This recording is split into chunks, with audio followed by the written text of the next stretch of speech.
Did the ancients leave us a warning, a marker in time, a house for past errors, a presage of destruction yet to return, an oracle built to call us to prepare? I believe that they did.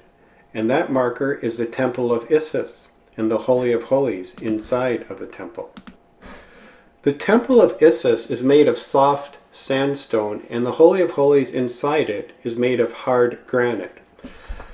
It has been theorized that the reason the Temple of Isis was built of sandstone is because the dynastic Egyptians, who had lost their ability to carve hard granite like the ancients had, carved it.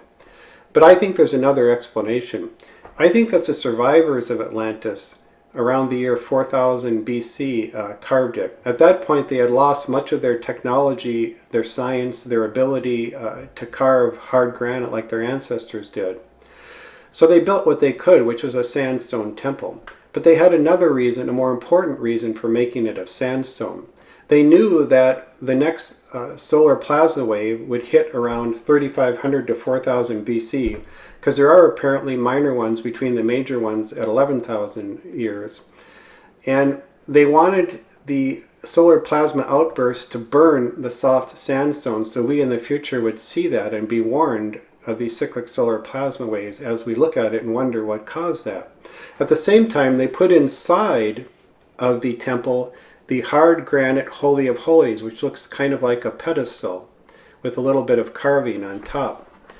And that was probably a piece of rock stone that got burnt, because it does look somewhat burnt on the top and damaged on the top. It probably got burnt in the previous major solar plasma wave, which hit around 10,500 BC. So here you have then the ancients leaving us a proof of two separate solar plasma waves. The Holy of Holies inside of the Temple of Isis, and then the Temple of Isis being burnt itself on the outside. Because you would look at the Temple of Isis and think to yourself, you'd scratch your head and think, well, why is the hard granite on the inside burnt and damaged? How could that have happened if it was inside the temple? And the logical conclusion was it was not inside the temple when it was burnt and damaged. It was outside the temple, and it was put there later for us to see at this time period. Now I want to point out that it's long been my theory that I've put out there that the sarcophagi you find in pyramids were not originally sarcophagi. The pyramids, of course, were not originally tombs. So why would there be sarcophagi in something that was not originally a tomb? I believe that if you take the sarcophagi and stand them up on their ends, they were pedestals. They were solid granite pedestals.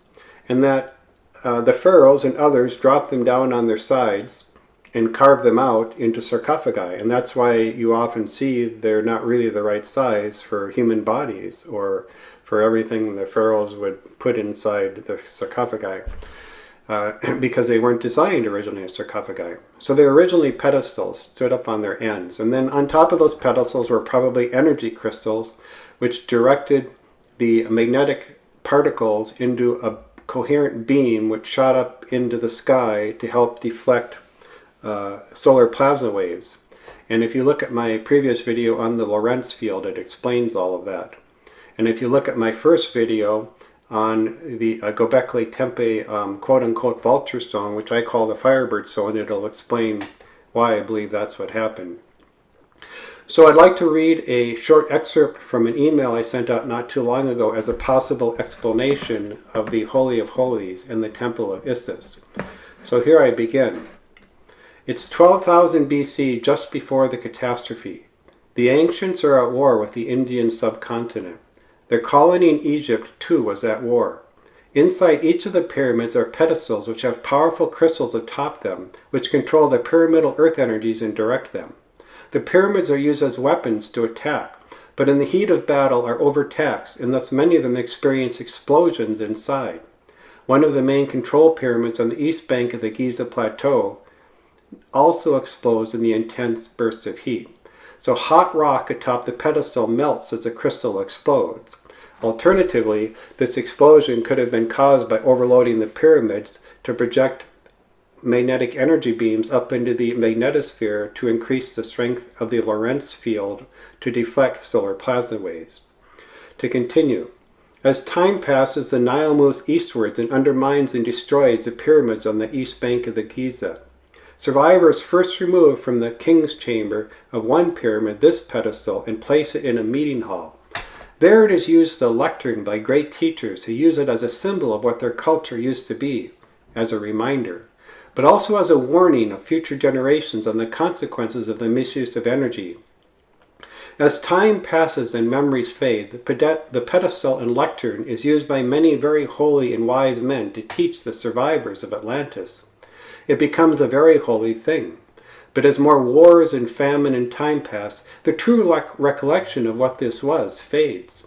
The dynastic Egyptians do likely know the legends from thousands of years earlier, that fire from heaven melted it and that wise men spoke from it. They venerate this Holy of Holies, so they build a massive temple around it. People make pilgrimages from all over to see it and touch their hands where fire from heaven melted the rock as proof of divinity or of a lost high civilization. More time passes. More wars rise and falls of sub-civilizations. Pharaohs take the pedestal still inside of the other remaining pyramids on the west bank and turn them into sarcophagi. Any real memory of the pedestal's true history is now gone. It is now not even remembered that this is a piece of very ancient prehistory. It is now imagined that the builders of the temple placed a single piece of marble there in the midst of sandstone for some unknown reason. So then in conclusion, just as King Solomon built a temple around the Holy of Holies of Israel, just as the Muslims built a temple around the Black Rock, so the ancients built a temple around this holy lectern, which possibly was originally inside a pyramid with a crystal on top directing energy. Thanks very much for listening. Please subscribe, and my next video, I believe, will be on how the pyramids generated electromagnetic energy to project into a coherent beam up into the magnetosphere to deflect solar positive waves. Thanks very much.